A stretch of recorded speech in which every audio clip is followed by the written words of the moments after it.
Hi there, Karen Flaherty from Living by Human Design. Hope you're doing well today. Today we're going to be talking about the gate 57, which is typically called intuition. Okay, so we got the sun in gate 57, which comes off the top of the spleen over here. Last week we had the 48, which is still in because it's in Venus. And then we've got the gate 51, which is over here coming off the top of the will center. And so that hooks up with the 25, which is in Jupiter and will be all week. So all week we're going to have the will center defined, this channel defined, the channel of initiation, as well as the G defined. So it's a little different than last week. Last week we had the throat and the will. Now we've got the will and the G center. And Mercury is not retrograde anymore. The sun in 57 started on October 8th and it goes until October 14th. All right, so we've got the sun in gate 57, the earth in gate 51. This gate 57, it's called intuition. It's also called the gentle or intuitive clarity in the original I Ching, and it's the extraordinary power of clarity. The extraordinary power of clarity that comes through having, I call them intuitive hits, right? You just get this something that says, take the next exit, right? Or run, there's a bear behind you, or don't go down that dark alley at night. Those kinds of things that show up for us to keep us safe, to keep us healthy, to keep us away from people who might harm us. Those are all intuitive hits that we get. And so you want to listen to those because they really are, they usually only speak in the moment, and they usually only speak once.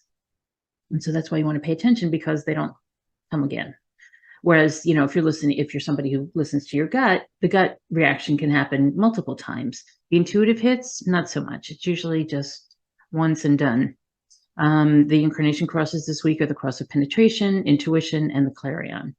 And then in the gate 51, it's the gate of shock. Usually it's the arousing or shock in the original I Ching, and it's the ability to respond to disorder and shock through recognition and adaptation. So basically what's happening here is that you're either saying or doing shocking things or having shocking things happen to you. But it's basically responding by getting through that disorder or shock and then recognizing what you need to do and then adapting to your environment and making sure that everything's okay. So whether it's something that's said that's shocking or something that happens that's shocking, we are adaptable beings, and so we're pretty resilient, and so we can get through the shocks. But some people are more shocking than others, and so some people have it in their chart, and they have it sometimes even a few times, and that you just have to kind of take that with a grain of salt. They like to be shocking. Usually, it's kind of a funny trait. In the Gene Keys, agitation is the shadow, obviously, because shock can be agitating. Initiative is the gift, and awakening is the CD.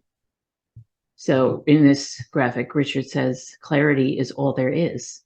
And so, just very simply, if you have intuitive clarity, you can make decisions whenever they come up for you.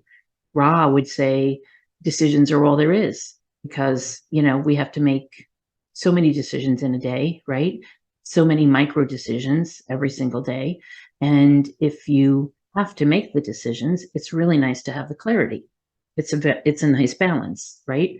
And so the clarity can come from your strategy, from listening to your strategy, but it can also come, and it usually comes a lot of the time, from your intuitive instincts.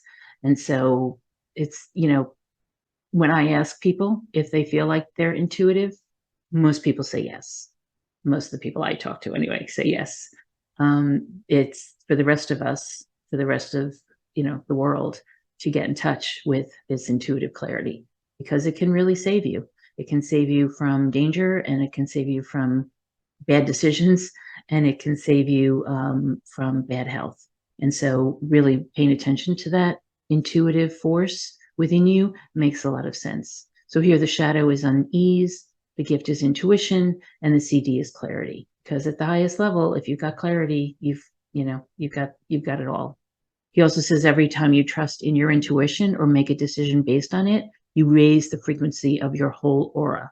So basically, when we're listening to what's inside, when we're paying attention, following our strategy and listening to that intuitive clarity, that's really all you have to do.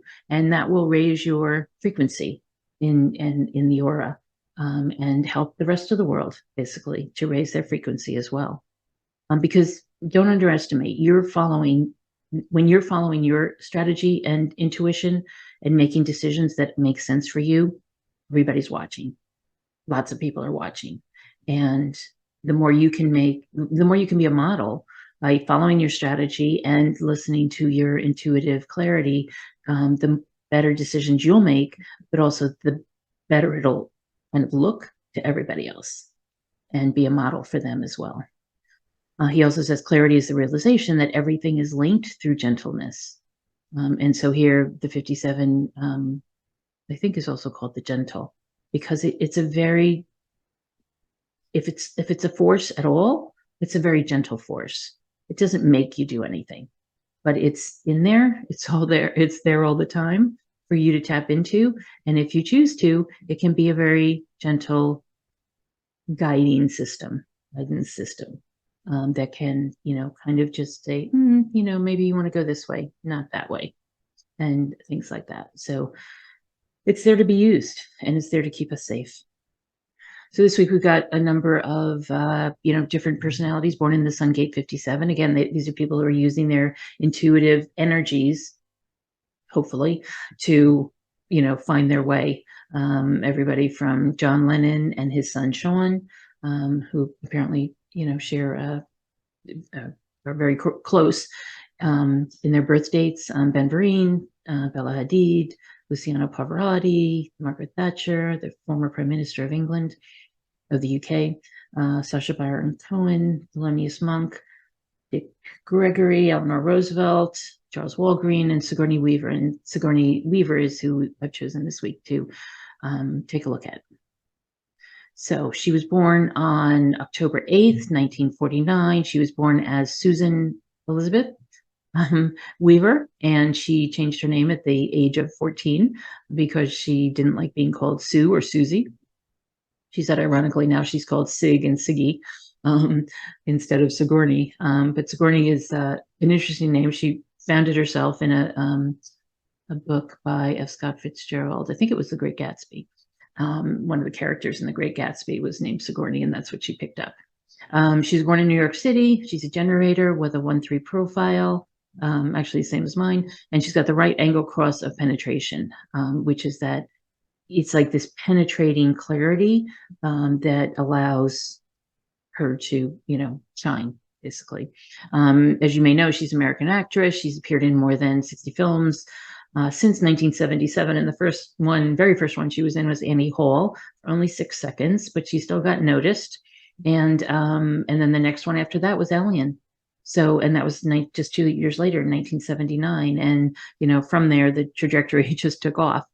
She's been in, I think, 4 different Alien films, and then lots of other films have filled her career. She's gotten a lot of nominations, but she hasn't really won too many. She won a BAFTA, a Grammy, and 2 Golden Globes. She's been nominated for Oscars and Emmys and a number of other different types of awards. But she is on a lot of, like top 100 films and, top 20 actresses and things like that. Those kinds of lists. She's on those. So she's got a very open chart. She is a generator, but she's got 6 centers open. So that's a lot of potential wisdom in the chart, right? Potential wisdom from the solar plexus, taking in everything that's around her when she's on set or otherwise, taking in the will. And all she has off that is the 51, which can be shocking. Of course, she's done a number of shocking films, right? She is 6'1", and so it wasn't easy for her as an actress to find the roles that would allow her to be to shine as an actress, as a woman, as an activist, as a philanthropist. She was actually in acting class, or getting her master's in drama at Yale School of Fine Arts, and she was in the same class as Meryl Streep. So she had a little bit of competition, and she also was 6'1", whereas Meryl Streep was a little bit shorter and got all the juicy roles. As Sigourney Weaver has said a number of times in different interviews, she was basically offered the prostitutes or the really old women. Were the roles that she was offered. So to be in Alien was, really a big jump for her. She's also been in the Avatar movies, and there's actually a number of them coming out in the next few years, I understand. So she had a lot of wisdom going in. I think she kind of found herself, knew herself pretty early on, realized that being 6'1", she had to be, either funny or coming in at 6'1" and being almost that tall in high school and college was something that she needed to work around. And she found a way to,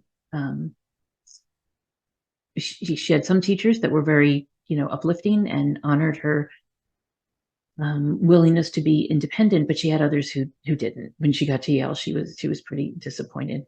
And even at Stanford, she wasn't really getting the roles that she wanted. So she started out at Sarah Lawrence for college. Then she moved to Stanford University, got her master's at Yale, and then moved to New York City and started acting on the stage. And that's where she was, I guess, discovered. So with all this openness, she'll want to be in. She's picking up a lot of energy, right, from people who are emotional, people who have a will center defined, or the G, or the throat, or the head and ajna. And so she takes all that in, she amplifies it, and then she is able to figure out what energy is hers and what's not, and how to be wise about it. So with the open solar plexus, she's completely open, and she's taking in a lot of emotional energy. Off the will, she's got the 51, which is just the gate of shock. And so I didn't read any stories where she was particularly shocking, but just being 6'1", I think can be shocking when she walks into a room. And she said she could tell when she walked into a room, either people accepted her for her height or not. And she was okay with that. If they didn't accept her for her height and they, gasped or, didn't want her in the role, she just left. And she said, I'll find, she had a very, she was very, good-natured, wise. I don't know what you want to call it, but she had a solid sense of herself in growing up, and she was able to. Her mother was an actress, her father was a producer, and also in TV as a producer. So she had a good sense of what the business was about coming in, which I think helped a lot. She had the Gate of Extremes in the Gate 15 and Love of Humanity, which allowed her to. Actually 2 years after her daughter was born, she was back on set doing the next Alien movie. 7 is the Gate of Leadership, so she's got that. 33 is the Gate of Privacy and Retreat. She is someone who likes her privacy, and you don't see her name anywhere in the tabloids, right? I don't think anybody wants to try to follow a 6'1" woman, although it would be pretty easy to find her. She's, I don't think, getting the paparazzi that some other people do. The 45 is the Gate of the Queen. Obviously, being that height, she does walk into a room and has a presence, but it's more than that. It's really this leadership quality that she has. Off the head in the ajna, she's only got the Gate 4, which is the Gate of Answers. Coming in to the head, she's got the 64 and the 61, holistic thinking and abstract thinking, which is great as an actress, I would imagine. And then it goes through the 4 as possible answers. And then open throat, which a lot of actresses, actors, opera singers. So then if we go down here, she's got that 48, both conscious and unconscious, off the spleen. She's got that 57, the Gate of Intuition, as well as having the defined spleen, which also gives her intuition. The 18 is all about correction, making changes, editing and improving. 38 is the gate of the fighter. And I do imagine she's quite a fighter. That 3254 is one of her only 2 channels. Oh, and actually both of her channels are completely in red. So the only definition she has is because of these 2 channels that are both unconscious. And so she might not have been as aware of them as of those channels as some other people might have been. She's got the 52, which is concentration, the 60, which is evolution and growth. She's got that 4253, which is all about cycles in life. And if you take a look at her filmography, as they call it, the films that she did them in cycles. They were like 5 or 7 year cycles where she'd be very active and then, take some time off, very active and then take some time off. And she's actually got a film coming out with Kevin Kline right now. And so I saw her in a relatively recent interview. 27 off the sequel she's got is The Gate of Responsibility, having children, raising them. 59 is that Gate of Sensuality and intimacy. 14 is The Gate of Money. And she went from getting literally $50 for Annie Hall in her first movie to $11 million in the last Alien for her role. So that was pretty good on the money side. And then this 3254, I'll just say, is the entire channel of transformation. I think whoever we did last week had that too. But this 3254 is the channel of transformation that's all about the business circuit. So it's about having a business, being in business, and then having the ambition to be in the business. And she's got that. So it's a pretty cool chart. With the 1-3, she's always 1-3 profile. She's always, looking at something new and trying something new and learning.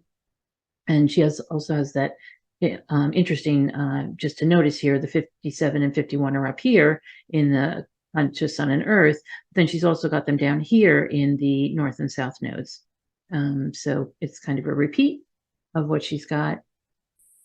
And let's see, in the Moon, she's got the 27, so she's very responsible. And that 38, the fighter, happens to show up on the other side. So she will be motivated to both be responsible, but to fight for what's worth fighting for. And she has been revered and noted as an actress who was helping to change up the way things were done in Hollywood, saying no when she meant no, and yes when she meant yes. And basically not just taking the roles that she was offered, but really having a role herself in choosing the ones that she wanted to do. So that's Sigourney Weaver. Happy birthday, Sigourney.